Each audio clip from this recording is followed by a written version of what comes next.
IDTV మన ఉనికి మన వాణి. రామోజీ ఫిల్మ్ సిటీ మరోసారి వార్తల్లో నిలిచింది.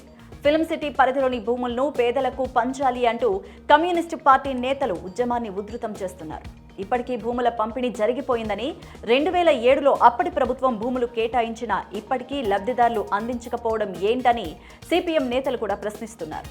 ఇకపై తమ పోరాటాన్ని మరింత తీవ్రతరం చేస్తామని కూడా హెచ్చరిస్తూ పోరాట కమిటీని ఎన్నుకుంటున్నారు.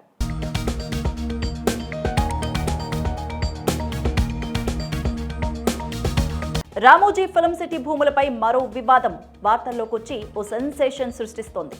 2007లో అప్పటి ఉమ్మడి ఆంధ్రప్రదేశ్లో నాటి వైఎస్ ప్రభుత్వం 670 మందికి ఇంటి స్థలాలు కేటాయించిందని చెబుతూ సిపిఎం నేతలు ఉద్యమాన్ని తీవ్రతరం చేస్తున్నారు. 16 ఏళ్లు గడుస్తున్నా కూడా ఇప్పటికీ లబ్ధిదారులకు భూమి ఇవ్వలేదని ఆరోపిస్తూ ఆందోళనకు దిగుతున్నారు. ఇబ్రహీంపట్నం మండల పరిధిలోని ముక్కనూరు గ్రామంలో ఈ మేరకు లబ్ధిదారులైన కుటుంబాలతో సమావేశమయ్యారు. ఇళ్ల స్థలాల పోరాట కమిటీని ఎన్నుకున్నారు.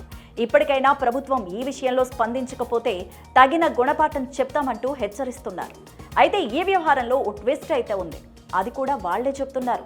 అదేంటంటే 2007లో వైఎస్ ప్రభుత్వం ఇచ్చిన ఇళ్ల పట్టాలను ఆ తర్వాత కాలంలో వైఎస్ మరణం అనంతరం అధికారులు తిరిగి తీసేసుకున్నారని ఆరోపిస్తున్నారు.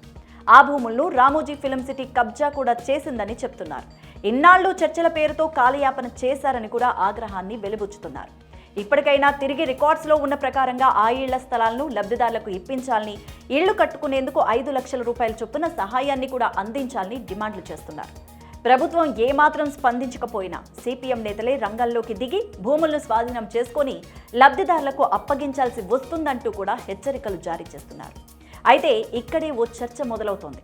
2007లోనే ఆనాటి వైఎస్ రాజశేఖర రెడ్డి ప్రభుత్వం పట్టాలు మంజూరు చేస్తే ఆ తర్వాత ఏర్పడిన రోజయ్య, కిరణ్ కుమార్ రెడ్డి ప్రభుత్వాలు, అనంతరం తెలంగాణ ఏర్పాటు తర్వాత 2 సార్లు ఏర్పడిన కేసీఆర్ ప్రభుత్వాలు, ఇప్పుడు ఏడాది క్రితం ఏర్పాటైన రేవంత్ ప్రభుత్వం ఏది కూడా లబ్ధిదారుల డిమాండ్లను ఎందుకు పట్టించుకోవడం లేదు అన్నది పెద్ద క్వశ్చన్ మార్కుగా మారింది.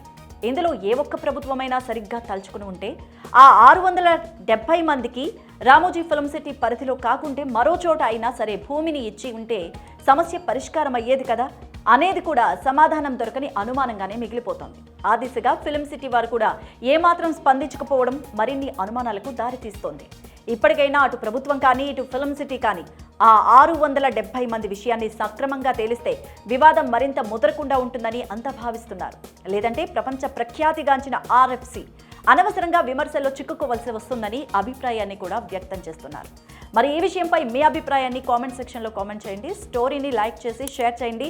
మరిన్ని ఇంట్రెస్టింగ్ అప్డేట్స్ కోసం ఐడిటీవీని సబ్స్క్రైబ్ చేయండి.